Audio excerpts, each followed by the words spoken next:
Tabahaye mwiriwe mwese canke mwaramutse bivanye no burumwe aherereje banywanyi mudateba kubana natwe ngaha kuri mbonesha kure mwerude ndibashikiriza amakuru atosoye abarabana n'umutekano politique ubanye n'amakungu ndetse n'ubuzima bwa munsi bw'abanyagihugu. Turi ku mugoroba wo kuri uyu munsi wa gatanu w'indwi kwigenekerezo ry'icumi gitugutu 2025 aho tugiye kurabira hamwe ibiriko biragenda biboneka. Ni operation Tornado Uvira iri gutegurwa na mama 23 aho bamaze kugaragaza ko bafite gahunda yo gufata igisagara cya Uvira. Ibi ndabivuga nshingiye ku bizatangajwe na guverineri Basu Bwangwi Patrick wakizwe na AFC, aho rero akikirizaga abaturage transformateri y'amashanyarazi mu isantire y'Kamanyora mu territoire ya Warungu. Avuga ko intambwe ya politique na morale militaire igaragaza ubushake bwo kuba bahirika ndetse bashyira akadomo gakomeye ku butegetsi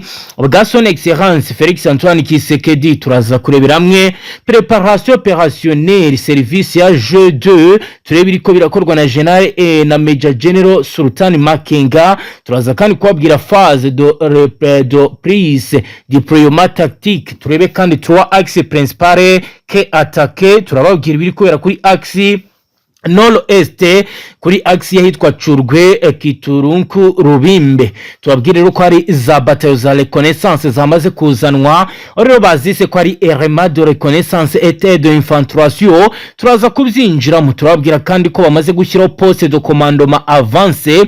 Turebe ibiri kubera mu bice byahitwa Rubimbe, mu bice bya Chabunda nahitwa Mwenga. Turaza kandi kubabwira exercice de calibrage des mortiers de 60 mm hamwe na za mitrailleuses Rodre zo mu bwoko bwa Descache 12.7 mm. Turaza kandi kujya kuri axe side, aha no kuvuga Kamanyora Gatogota Uvira. Tubabwire ko iyi ari axe twakita ko ari axe principale de pénétration cyangwa se axe pénétratoire d'offensive. Turazwabwira ko 3e brigade de la force spéciale de AFC bari gutegura ibidasanzwe. Turaza kandi kubabwira ibiri kuba bitangazwa n'abari mu Bugarama aho batubwira ko ari regroupe préparé pour attaquer les axes. Turaza ro kubireba uko bihagaze.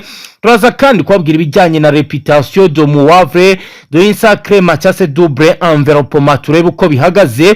Turaza kandi kureba ibijyanye na tranchée défensive imyobo y'ubwirinzi iri kugenda icukurwa mu bice bya Kavumu bigaragaza ko aha naho ari gutegurwa operation zikomeye kandi ziribuze gukorwa mu buryo bwa kinyamwuga. Turaza kandi kujya kuri axe west cyangwa se axe yo mu burengerazuba. Tubabwira ibiri kubera kuri mu bice byitwa Rubimbi dukomeza yitwa Katunguru tugera imurenge. Tubabwire ko aha twavuga ko amaze gukora ibikorwa twakita ko ari operation de diversion, ibikorwa do guhisha intego ya Nyayo. Turabwira ko MRDP twirwaneho bahuriye na FRDC muri ibi bice na AFC muri ibi bice bakora icyo twakita ko ari desaturation stratégique. Ibiro ni ibikorwa biri gukorwa birangajwe imbere na Lieutenant Colonel Matesu Ngarukiye ukomoka mu ngabo wahoze muri CNDB ubakabashinzwe coordination logistique et appui en renseignement muri ibi bice. Turaza ro kubyinjiramo tubiramvure tureba akantu ku kandi. Turaza kandi kurebera hamwe ingingo irebana na état moral et logistique des troupes de AFC M23. Turebe moral des troupes et reve morale. Turebe ibiriko birakorwa bijyanye n'ibyatangajwe na Professeur Stanislas Bareke wasabye abarwanyi bayakutumba ba makaniki ba Kamama ba Ngoma Nzito guhagarika gufatanya na FRDC. Aho rero yabasabye ikintu gikomeye. Turaza kubyinjiramo turebe uko bihagaze. Turaza kandi kureba guerre philologique uko bihagaze. Turaza kandi kubabwira equipement militaire zamaze kurungikwa muri bice. Turebe mortier 92 mm 91 mm zamaze kugerwa mu bice byitwa Curwe. Turababwira fils de santé de type 103 n'amasasu yo mu bwoko bwa type 62 pour 93 mm. Turaza kandi kubabwira ibijyanye na station radio zo mu bwoko bwa income AC Miri 7000 Motorola GP 350 ziri kwifashishwa mu bizwi nka réseau opérationnel. Turaza kandi kubabwira camion logistique KMZ zahawe nimero bingana na ndetse n'imodoka za Toyota Hilux mitrailleuses zazanwe. Turaza kandi kubabwira ibijyanye n'imiti kit de première secours. Turaza kandi kubabwira ibijyanye na ravertement en vivre. Turebe ibijyanye na ratio de combat zazanwe muri bice. Turaza kandi kurabira hamwe ibijyanye na position ennemi. Turebe ibiriko biragenda biba kuri secteur opérationnel Zokora 2 ainsi de Kivu. Turebe kandi compagnie de intervention rapide zageze mu bice bya Kiriba, Kavimvira ndetse na Uvira centre. Turaza kandi kurebera hamwe ibiri kugenda biba position defensive ku mupaka wa Gatumba. Dukomeza ruhwa turababwira rero ibijyanye na control offensive coordination. Turaza kandi kubabwira ko abazarendo mu mutwe wa William Yakutumba ndetse na John Makaniki bari muri zone tampo zahitwa Makobora, ahitwa Shanje, aho bari gukora patrouille mixe. Turaza kubyinjiramo turebe. Turaza kandi kubabwira ibijyanye na unité de renseignement, aho Demiyape amaze kohereza intasi mu bice bya Kamanyora ndetse banafite ibyo twakito ko ari surveillance radio et infiltration. Turaza kandi kubabwira situation actuelle uko bigaragara kuri uyu mugoroba, nkuko bigaragara ari kugaragara mouvement inhabituel mu bice byitwa Katogota Peranto de reconnaissance. Turaza kandi kubabwira ibijyanye na drone de reconnaissance tactique mu bice bya Uvira. Turaza kandi kubabwira communication radio PC do Kamanyora. Turaza kandi no kureba iri kuba aho General Makenga Irubimbi yemeje ko operation préparatoire iri terminée, bivuze ko byose byiteguye bategereje ordre d'engagement kugira ngo batangire urugamba. Karabaye banywanyi, muze twinjirane kuri page ikomeye turebere hamwe ingingo imwe ku yindi, turebe ko imyiteguro ya gisirikare iri kugenda ikorwa. Turaza kandi gukora evaluation stratégique, turebe objectif immédiat yo gufata Uvira bifashijwemo bakoresheje base stratégique Sirira Rak Tanganyika. Turaza kandi no kubabwira objectif secondaire, aho rero bigaragara ko imirwano iri kwagukira kuri axe twavuga ko ari Kamanyora Bukavu Road, biri gutuma hagaragara imirwano iri kwitegurwa. Turaza kandi kurebera risque hamwe risque élevé de concentration, turebe uko bihagaze mu bindi bice bitandukanye. Banywanyi rero ni muze turebe twandi. Turaza kubabwira phase finale de préparation opérationnelle, turebe uko ibintu biri guze kurangira. Ikaze rero ngaha kuri uyu muyoboro umwe rudendo bashyikiriza amakuru atosuye abarabana n'umutekano, politique, ubanye n'amakungu ndetse n'ubuzima bwa munsi bw'abanyagihugu. Banywanyi mu nyemere duhere kubijyanye nuko mama 23 yamaze kugaragaza ko igiye gufata igisagara cya Uvira hasi no hejuru. Ese biteguye gute? Amakuru hararavuga ko uru rya AFC rirwanya ubutegetsi bwa leta n'intwaro rusange ya Kongo ryamaze gutangaza ko bifite intego yo gutangira urugamba rwo gufata igisagara cya Uvira mu ntara Kivu y'Amajyepfo mu minsi mikiri imbere. Ubutumwa bwatanzwe na guverineri w'intara Kivu y'Amajyepfo washyizweho na AFC witwa Basu Bwangwi Patrick ku igenekerezo ry'ikenda gitugutu 2025 ubwo yashyikirizaga abatuye muri centre ya Kamanyora imashini iringaniza ingufu z'amashanyarazi twakita ko ari transformateri. Guverineri Basu yamenyesheje abatuye muri iyi centre iherereye mu territoire ya Warungu ko AFC igikomeye ku ntego yo gukura ubutegetsi bwa President Kisekedi. Asaba abaturage babishaka kwiyunga kuri iri huriro. Yabwiye aba baturage ko umugaba mukuru w'abarwanyi ba AFC General Major Sultan Makenga yamutumye kumenyesha abatuye muri Kamanyora ko iri huriro rizatangira urugamba rwo kubora Uvira mu minsi mike. Ati General Major Sultan Makenga yambwiye ati genda uganire n'abavandimwe banje bahari ya Kamanyora ubabwire ko mu minsi mike tuzajya gufata Uvira. Muri Uvira rero no mu bice bihakikije hirunze ingabo za leta iharanira demokarasi ya Kongo izo Burundi wa Zarendo, aho mutwe wa William Yakutumba ndetse na John Makaniki bita abajenerali. Bose rero bakaba bararahiye ko bazasubiza inyuma AFC mu gihe agerageza kwinjira muri iki gisagara. Hagati aho Professeri Bareke yagize ati bavandimwe banje Makaniki, Kamama, Yakutumba, Ngoma Nzito, mwebwe mwese muzahunge mwihute. Nimwumva isasu rya mbere rivuga muzagende bavandimwe banje, sinshaka ko mupfa. AFC maze iminsi ihanganira na Wazarendo mu bice bitandukanye biza Kivu y'Amajyepfo. Mu zo iherutse gufata harimo Churwe, Kinturuku, ahitwa Rubimbi hafi ya centre ya Shabunda ndetse na Mwenga ari kubera urugamba rukomeye kandi rukaze. Kuri ubu biravugwa rero ntibikiri nibanga ko ibice byinshi byegereye teritwari ya Warikare nabyo biri kuberamo imirwano ikomeye. Hagati aho rero kuri ubu abazarendo muri Kivu y'Amajyepfo na FARDC bongeye kurasana birakomera. Byagenze gute? Ni ingabo za leta n'intwaro rusange ya Kongo n'ihuriro ry'imitwe ya wazarendo ishyigikiwe na leta byaraje birasaniye mu centre ya Kamituga iherereye mu teritwari ya Mwenga mu ntara ya Kivu y'Amajyepfo. Urusaku rw'amasasu menshi y'imbunda nto nini rwumvikanye mu masaha ya saa 5 z'ijoro muri iyi centre nyuma y'iminsi abayituye n'abayikoreramo binubira ubugizi bwa nabi bagabitwaje intwaro barimo abakora ubujura bucicyuho. Mwijoro ryo kwigenekerezo rya 8 rikira kwigenekerezo 9 mu gitugutu bitwaje intwaro bari bateye urugo rw'umucuruzi wa zabo uzwi cyane muri Mwenga Mbirizi Kamudara. Bibi bintu byinshi birimo amadolari 10,320 n'amagarama 16 ya zabo byamenyekanye ku mutwe wa wazarendo wahanganiye n'ingabo za leta muri centre ya Kamituga ari Mayimayi Shikito imaze igihe ikorera mu teritwari ya Mwenga, kandi ko hapfuye umusirikare ufite ipeti rya captain witwa Kangera Kareba Moyize nyuma y'iyi mirwano mu gitondo cyo kwigenekerezo y'icumi gitugutu 2025. Abaturage bo muri Mituga babyukiye mu myigaragambyo isaba wazarendo kuva muri centre bitewe n'ubugizi bwa nabi bahakorera. Aba baturage biganje mu rubyiruko bumvikanye baririmba bati none wazarendo wagenda bagende, none n'ubutumwa batanze birukanka mu muhanda. Imirwano ikaba ibaye mu gihe abarwanyi ba AFC bari gusatira centre ya Mwenga na Shabunda nyuma yo gufata ibice byinshi bihakikije birimo Runturuku, Chirwe, Bibwe ndetse n'ahitwa Rubimbi ya kabiri nkuko amakuru adushyikira ngaha ariko aragenda bigaragaza. Kuri ubu rero biravugwa kandi biremezwa ko urugamba ruri kwitegurwa mu buryo budasanzwe, kandi hakomeje kugenda hagaragara urujya n'uruza rw'abasirikare bazana ibikoresho.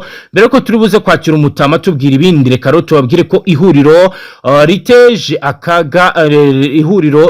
akaga ry'umuryango wa Kisegedi n'abasauzi ba Korba nkuko rero biri kugenda bigaragara nabyo. Reka tubabwire biri ko biragenda bivugwa aho mu iperereza ryabo bise ihuriro riteje akaga ry'umuryango wa Kisegedi hamwe na Cartas y'abasauzi ba Korbati Jean Twaine na Olivier Tifran ba Africa Intelligence bavuze ko isano riri hagati ya Perezida wa Repubulika Iharanira Demokarasi ya Kongo n'ubucuruzi bwa Corbett butemewe. Iperereza ryatanzweho ibitekerezo bitandukanye muri Repubulika Iharanira Demokarasi ya Kongo, kandi rikira ahagaragara ibibazo bikomeye bijyanye n'ubucuruzi n'ubucukuzi bw'amabuye y'agaciro butemewe nkuko byemezwa na Olivier Liflan wari umutumirwa kuri TV5 Monde. Perereza ryibanze ku karere ka Luraba aho ibirombe z'umuringa na Corbett bizwi mu mategeko ko bigenzurwa na societe yo muri Kazakhstan yitwa LG. Icyakora intumwa zoherejwe na Kinshasa zangiye kwinjira mu birombe bivugwa ko bizagaritswe kuva muri 2023. uku kwangirwa kwakozwe n'ingabo zishinzwe kurinda umukuru w'igihugu, bigaragara ko zirinda inyungu z'abashoramari bamwe b'abanyamahanga bacukura mu buryo butemewe uwo mutungo kamere uhenze cyane. Kuba rero hari abasirikare bashinzwe kurinda umukuru w'igihugu mu birombe byo mu majyepfo ya Repubulika ya Demokarasi ya Kongo ntabwo ari ibishyashya, ariko babaye benshi kandi ntibavugwaho rumwe. Izi ngabo zakabaye zirinda perezida zirashinjwa kurinda inyungu z'abantu bakora mu buryo butemewe n'amategeko, ibintu byongereye umwuka mubi ku bucukuzi bw'amabuye y'agaciro. Raporo y'imbere iyo societe ivuga ko uyu mwuka mubi utiyeza igihombo cyane cya miliyari 2 z'amadolari ku mwaka ku masosiyete nka LG, uruhare rwa Kisekedi. Raporo ya LG itunga urutoki Cartas ishyirahamwe ry'abakora cyangwa abageza ibicuruzwa ku isoko hagamijwe gukomeza gutumbagiza ibiciro no kugabanya ihangana bo muri Libani n'Ubushinwa ndetse bamwe mu ntore zo muri Congo harimo abavandimwe ba Perezida Kisekedi nubwo aba bahakana kubigiramo uruhare urwari rwo rwose kuba rero mu karere kwabo ndetse n'imikoranire yabo na LG bitera kwibaza byinshi. Ku ruhande rwe Kisekedi yagaragaje uburakari kuri ibyo birego kandi agaragaza kongera kugenzura uko ibintu byifashe binyuze mu masezerano mpuzamahanga n'ingendo zo ku rwego rwa diplomasi, aho ikibazo kigoreye hashingiye kuba afite uruhare muri ubwo ubucukuzi bw'amabuye y'agaciro butemewe bungukira ku burinzi bukomeye bahabwa n'ibikomerezwa bivugwa ko bakora Cultures bo muri Libani n'Ubushinwa bamaze igihe kinini bakorera muri kiriya karere bashyigikiwe n'abasirikare baho ku buryo bugerageza kubagenzura bigoye cyane, ikibazo ngo gishobora guhinganya burundu isura ya Kisekedi haba mu gihugu ndetse no ku rwego mpuzamahanga. Olivier Flani umwe mu bakoze iperereza yashimangiye akamaro k'aya makuru aboneka ku rubuga rwa internet rwa Africa Intelligence akomeje guteza uruntu ku rwego rwa politike n'ubukungu muri Repubulika Iharanira Demokarasi ya Congo. Colbert ni kimwe mu bintu byakomeje kugarukwaho mu mishyikirano hagati ya leta Iharanira Demokarasi ya Congo n'u Rwanda ahagarikiwe na Leta Zunze Ubumwe za Amerika zifuza cyane ko ariko Kisekedi akaba akomeje kuzana amananiza arimo kubanza gushora Amerika mu ntambara kugira ngo yemererwe kugira inyungu ndetse n'uruhare kuri aya mabuye y'agaciro. Mu mpera z'ukwezi kwa Kamena Washington DC ibihugu byombi byashyize umukono ku masezerano akubiyemo igice cy'ubukungu cyane cyane yibanda ku bucukuzi bw'amabuye y'agaciro arimo na Colbert ni ibikorwa remezo bigamije gushyiraho urufatiro rw'ubufatanye mu bijyanye rero n'ibikomeje kugenda bigaragara mu bukungu. Washington yizeye ko ayo masezerano azashyirwaho umukono, azashyiraho uburyo butekanye bwo kugeza amabuye y'agaciro nk'umuringa Colbert na Koruta ari mu butaka bwa Congo, ariko ikigaragara cyo Kisekedi aracyashaka kubanza gukuramo icyacumi nk'uko rero biriko biragenda byibonekeza. Akaba ari amakuru akomeye benshi bavuga ko acyakerewe kuba hakorwa irindi perereza kugira ngo hamenyekane ikigomba kujya mbere, hamenyekane uko ibintu bizarangira. Byose rero nibikomeje kugenda mu gihe Kisekedi Chilombo we akomeje kugenda agaragaza ko yiteguye kuba yarwana nk'uko bigaragara. Kugeza ubu bikomeje kugenda biba bibi cyane, aho rero kuri ubu hakomeje kugenda hagaragara andi makuru akomeye ari kuvugwa kuri Kisekedi Chilombo nyuma y'ibyo yatangaje. Reka tujya kuri iyi ngingo, turababwira ko nyakubahwa Perezida wa Repubulika y'u Rwanda Paul Kagame yagaragaje ko nta muntu ukwiriye kugira ikibazo cy'urusaku rw'ingoma irimo ubusa, ko ahubwo ikiza ari ukuyireka igatambuka cyangwa se ukayibisa.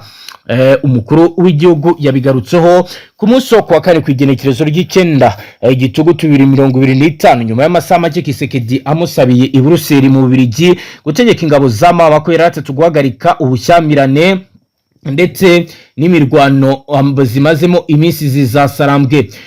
Bikaba rero ari ibibaye Kisekedi rubwo yagezaga ijambo ku bakuru b'ibihugu n'abaza guverinoma bari bitabiriye inama Global Gateway Forum. Yavuze ko nta na rimwe yigeze agaragaza imyitwarire yagashoza ntambara haba ku Rwanda, Uganda cyangwa se ikindi gihugu gituranye na Repubulika Iharanira Rusange ya Congo. Yabwiye kandi umunyamakuru w'igihugu ko ari bombi bafite ubushobozi bwo gushyira iherezo ku mwuka mubi ukomeje gututumba mu karere. Kisekedi yavuze ko umwaka ushize u Rwanda na Repubulika ya Demokarasi ya Congo babifashijwemo na Perezida João Lourenço Angola muri iki gihe uyoboye umuryango wa Afurika yunze ubumwe, byari bigeze ku kigero cya 85% cyo kugera ku mahoro arambye. Gusa ngo birangira Perezida Paul Kagame yanze kwitabira inama yagombaga gusinyirwamo amasezerano y'amahoro. Yavuze ko nubwo ibyo byabayeho nta rirarenga kuko hari icyakorwa. ati ntarirarenga ngo ibintu bibe byakorwa neza nifashishije iri huriro nk'umuhamya wuko mbahaye ikiganza nyakubahwa perezida kugira ngo tugere ku mahoro angana intwari. Ibi birasaba ko mutegeke ngabo za M23 zishyigikiwe n'igihugu cyanyu guhagarika ubushyamirane bwamaze gutera impfu zihagije.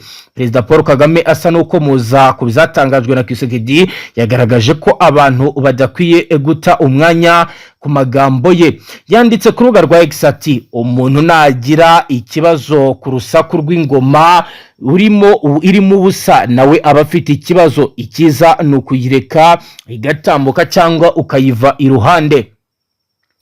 Umuvugizi mukuru w'igihugu Stephanie Nyumbayire yagaragaje ko ibyo Kisekedi yakoreye Buruseli bishimangira umugani wuko igisebo kitica.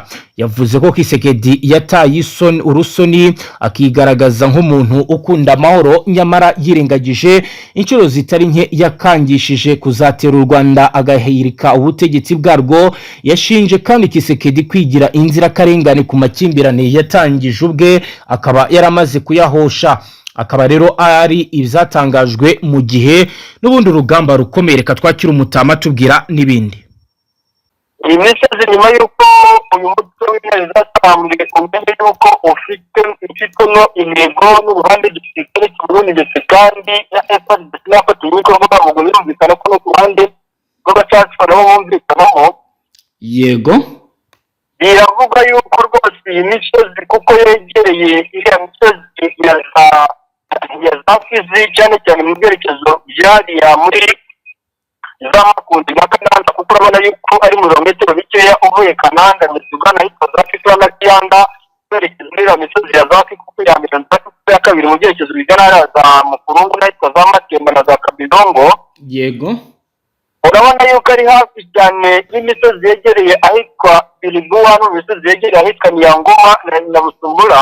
Yego, iyi ni imisozi rero FRDC iri gushaka koherezamo abasirikare kugira ngo n'umuntu abasirikare bave muri misozi ya Zafizi bashobore no kuba bagira gutanga n'imisago mu bice bya hariya za Shabunda. Nyuma yo kumenya ko n'ubundi cya kibuga gitoya cya Shabunda umutwe neza turambi uri gushaka kukigera uturutse mu misozi hariya muri kipe y'amajyepfo by'umwihariko muri ino misozi y'umurenge, nk'uko amakuru ari guturuka ku rugamba n'ubundi ibintu bikomeje kugenda bivuga yuko hariya Shabunda ari gushakishwa vuba bwangu n'uyu mutwe kugira ngo n'ubundi kino kibuga gitoya cy'indege kibafashe no kwerekeza muri byerekezo byo gushaka kwinjira.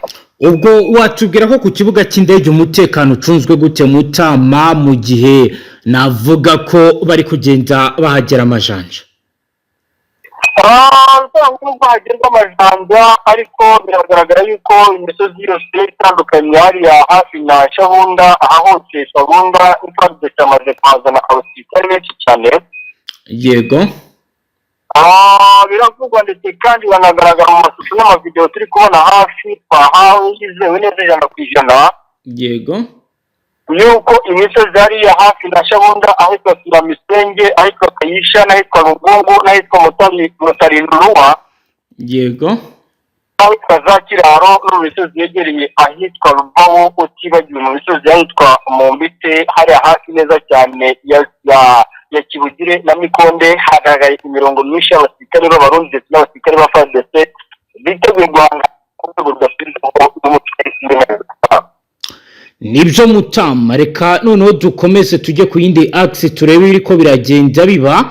Tujye i Bukavu habereye umukwabu udasanzwe wafatiwemo bamwe mu bakekwaho ibyaha bikomeye, hakaba hari n'abavuga ko barenganye. Ubwo turagaruka n'ubundi tujyana ku yindi axe tureba ibiriko biragenda bibera n'ahandi. Mu gitondo cy'ejo kuwa kabiri ku igenekerezo rya 30 kwezi kw'icenda 2025 abayobozi b'inzego z'ihuriro rya AFC bakoze umukwabu n'isaka mu nzira nyinshi zo mu gace kahitwa Nyarurukemba muri komini Banda i Bukavu muri Kivu y'Amajyepfo. Ni gahunda yakozwe mu gihe hakomeje kugaragara ihungabana ry'umutekano, aho abantu benshi bagiye batabwa muri yombi muri kariya gace. Amagana y'abagabo, abagore, urubyiruko cyane cyane abaturuka mu mayira yo hitwa Irambo nk'uwitwa Evariste Bugamba batawe muri yombi n'ingabo za FC nk'uko bitangazwa na radio Okapi iterwa inkunga n'umuryango w'abibumbye. kuko amakuru ari guturuka muri aka gace bitangaza. Iki gikorwa kigamije kumenya no guta muri yombi abakekwaho kuba baragiye bagira uruhare mu bikorwa bihungabanya umutekano bigenda vyongera muri aka gace ka Ibanda. Benshi mu bafashwe n'urubyiruko rumara iminsi rugurisha cyangwa se runywa ibiyobyabwenge bisindisha biri mu rumogi. Muri iri tsinda hiyongeremo abantu bakekwaho kugira uruhare mu bikorwa by'ubujura no gufata ku ngufu nk'uko amakuru atugeraho ariko arabisigura. Kugeza ubu kandi bikomeje kugenda bigaragara ko hakomeje kugenda hategurwa n'ibindi bikorwa biremereye byo kuba barwanya abazarendo bacengeye mu bice bitandukanye. Mutama tujyane kuri index mbere ko turi buze kugaruka kuri aya makuru ari kugaragara muri raporo yasohowe na Loni. Tujyane ku handi tubwire uko bimeze. Mujyane kuri ruhande bw'abanyamakuru wari kare baravugwa imirwano, ndagira ngo nawe tubwire ibyaho. Rubango imirwano wari kareho aka kanya turi kuvugana uretse agasozi kitwa Kalonge kigaruwe n'umutwe yazatambwe ku munsi w'ejo. Yego, bikavugwa ariko ko ibi byakozwe kuri tactique zidasanzwe n'uruhande rw'igisirikare cya Fdnb ndetse n'abarundi kugira ngo barebe uburyo kirundi karagace. Yego, kegereye ahitwa Kibuwa na Nsindo ndetse n'ahitwa Rimandi n'ahitwa Misozi ya Zakasu. Yego, uyu mutwe uze kwizera yuko wafashe cyangwa se uri kuhakontorora noneho bize gufasha igisirikare cya Fdnb abasirikare bafite ahitwa Kimba na Mitao n'ahitwa Kinke. yego, iyi misaga ngo abasirikare bari Kinke n'abari Misozi iregereye za Kikuma na Mpofi bamara kwerekeza muri bice bya Kalonge n'ubundi ngo ibizahurizamo hamwe bizabafashe kwinjira muri Misozi ya Kishanga n'ubunyamanuka binjira muri hariya mu misozi yegereye muri Tetwari Mafisi irimo bihambwe kibati n'ahandi hatandukanye bigaragara yuko bafite mu ntego. kandi biri kugaragara nuko ngo bari gushaka gucumatuma uyu mutwe ugashyira nk'ibirindiro bibuza hano mu bice bya hano Kalonge bakakira intwaro nyinshi noneho bikazabafasha kuba bazibambura hanyuma bakabaca intege imbaraga bafite muri bice bya bihambwe ndetse n'imisozi ya Zamahanga na Mirasozi ya Zaburora. hanyuma ngo zicike nizimara gucika imisada abasirikare bazanye ibintu bice muri bamara kubarasa ndetse no kubambura intwaro yabafashe kwinjira neza muri bice bya hariya muri Tetwari ya Masisi. urabona yuko uko urugamba rukomeje kugenda rugeneretse kandi uko rumeze bwana munyamakuru uko umunsi ugenda uzaza indi dukurikije uburyo kiri kuri risasi na magero ihagaze aka kanya. igisirikare cya Repubulika Demokarasi ya Kongo cyazanye amayeri adasanzwe kandi ubona yuko amayeri bazanye ari amayeri ataramenyerewe ku bumbi ku rugamba adasanzwe, aho bashobora kuba bagira gutyo bagacaka bogi umutwe bakaba bawurika ukinjira mu gace kamwe cyangwa se ukagafata mu buryo bwabo bakaba banakwigira inyuma.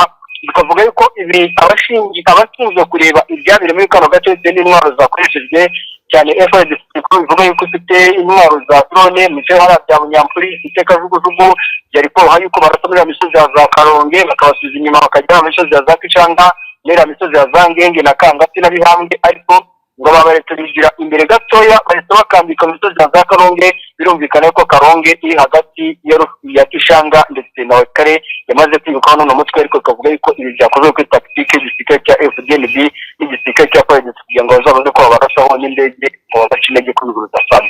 nibyo. Reka noneho tujye kuri raporo ikomeye igaragaza ukuntu umutwe wa M23 ukomeje kugenda wakira abawufasha, aho raporo ya Loni yagiye hanze igira ibyo igaragaza. ubwo turagaruka n'ubundi tujyana n'Imasisi naho turaba ibijyanye n'imirwano hagati ya M23 ndetse na PSLS ya Janvier Karayira uko bihagaze.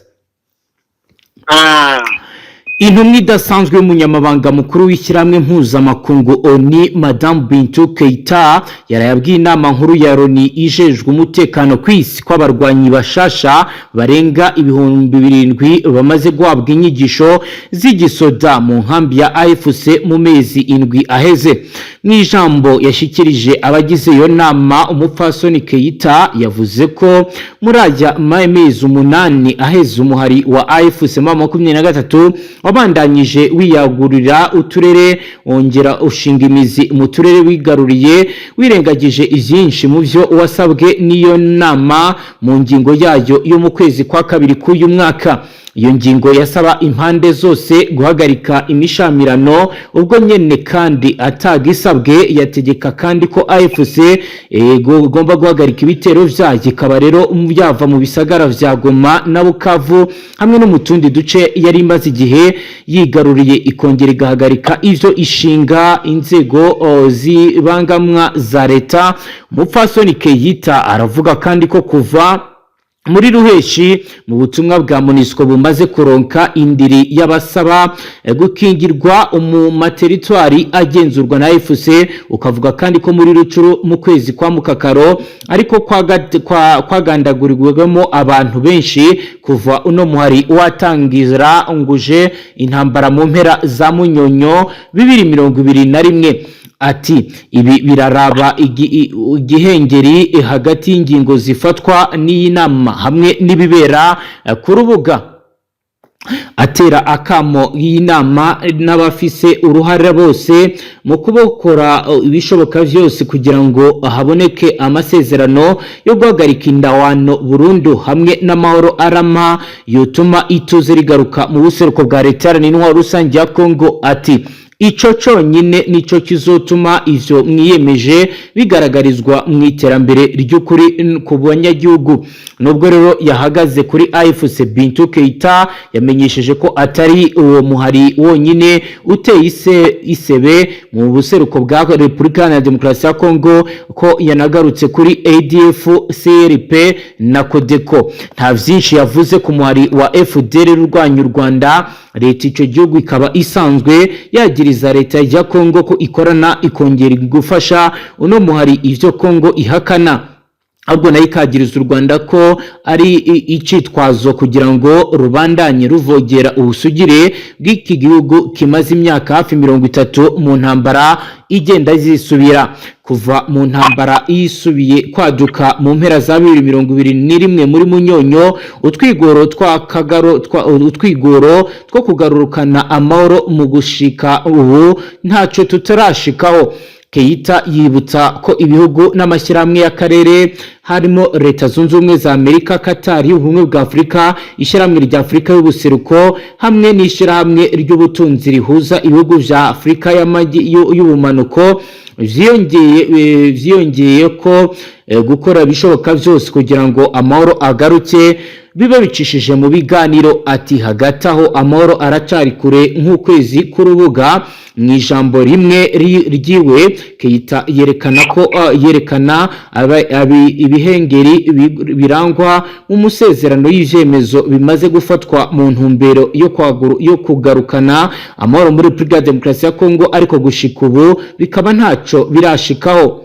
Ati ntitwananirwa kuzibira ibihengeri, amamiliyoni n'amamiliyoni y'abasivili nibo bazabandanya bavyishura. Kaba rero ari ivyo yatangaje ku ngingo irabana n'ibiri kuyo biragenda biba kuri ubu ngubu. Mutamaro ndagira ngo tujyane ku zindi aksi ukomeze utubwire ibindi biri kubera muri Masisi. Nuko muri teritwari ya Masisi, yego, amakuru ari kuvugwa nuko iriya misozi yegereye hariya za Vura n'ubundi nakomeje ngarukaho. Yego, iriya misozi ya za Mitumbara muri Sake, iriya misozi yegereye za Daraga na Marene biri kuvugwa, ndetse kandi biri kwemezwa yuko intare zasarambwe ngo ku munsi w'ejo zafatiye inkasi z'uruhande rwa Politique ziganjemo abagore bagera ku 14 ndetse n'abagabo bagera kuri 3 n'abana batuje imyaka 16 bagera kuri 6. mwaba mwamenye uko byagenze? Uko byagenze bivuga yuko aya makuru yatanzwe n'abaturage batuye mu bice bya hariya muri teritwari ya Masisi, cyane cyane n'ubundi aba bakomeje kugenda babona abantu bari kuza mu makaritsiye bakakazi gatandukanye. Yego, ariko hagaproposwa amakuru hakaza gusangwa abenshi muri abari kuza kwa akazi k'ubushumba, akazi abaza bibara ari abamotari n'abici, abandi ari abanyonzi bakora ibintu bitandukanye. Bikavuga yuko abenshi bari abasirikare b'igisirikare cya FDNB baba baje mu rwego kugira ngo bakore amakuru y'ukuntu uyu mutwe uyobone ibice wafashe, kugira ngo bazabone aho bahera muri wa mugamba w'abasirikare 66,607 bashaka kuza kubohoza ibice byano muri Kivu ya ruguru no mu Kivu y'Amajyepfo. byafashwe mu mugambi ukomeye cyane ngo agizwemo uruhare n'abaturage batuye hariya hafi y'ikiyaga cya Tanganyika muri Uvira. Ku ikubitiro rero urabona yuko abakomeje kurenganywa abaturage batuye ahitwa Muheta, Karungwe, Zitara ndetse n'ahitwa Katongo ku kibazo bigomba. Kugeza ubu birangiye hakozwe iki kuri ibyo byose biri kugenda byigaragaza? Kuri ibi byose rero bikomeje kugenda byigaragaza cyane cyane imisozi y'ahitwa za Munira, imisozi y'ahitwa Shenge, aho abaturage batangiye guterera hejuru basa naho bashaka kwigaragambya. Yego, bavuga yuko leta y'igihugu cy'u Burundi idakwiye kwinjira ku butaka bwa Repubulika Demokarasi ya Kongo nko kwivanga mu bikorwa by'abaturage batuye mu gihugu cya Repubulika Demokarasi ya Kongo. yego, Abaturage bavuga yuko Uvira ari igice cya Kongo gatari igice cy'u Burundi, ariko abasirikare b'u Burundi baravuga bati twebwe dushaka gucakaza uno mujyi tugasakasaka abaturage batuye muri uno mujyi ngo ni ukurengera ubusugire bw'umujyi wa Bujumbura, ni ukurengera ubusugire bw'igihugu cy'u Burundi. Urabona yuko rwose ibintu byakomeye cyane kandi bikomeje kugenda bibihuza. ibi rero birahura neza n'amakuru ari kuvuga ko hari drone yo mu bwoko bwa CH4 yarashenze ibira ku isi ya saa 9:10 iturutse i Bujumbura mu gihugu cy'u Burundi, aho bivuga ko ikibuga cy'indege cya Bujumbura kimaze igihe cyarahindutse ibirindiro by'ingabo za leta ya Kongo bari kwifashisha mu kugaba ibitero byo mu kirere mu duce tugenzurwa na M23. Ntibiramenyekana niba kugeza ubu ngubu haba hakomeje n'ibindi bitero mu masaha ari imbere, gusa biravugwa ko kuri ubu bikomeje kugenda biba bigaragaza ko urugamba ruri kuba rubi cyane. Bikaba rero bibaye nyuma y'uko General de Brigade Muhesha Byamungu yakoreye inama yamuhuje n'abatuye mu mujyi wa Nzibira.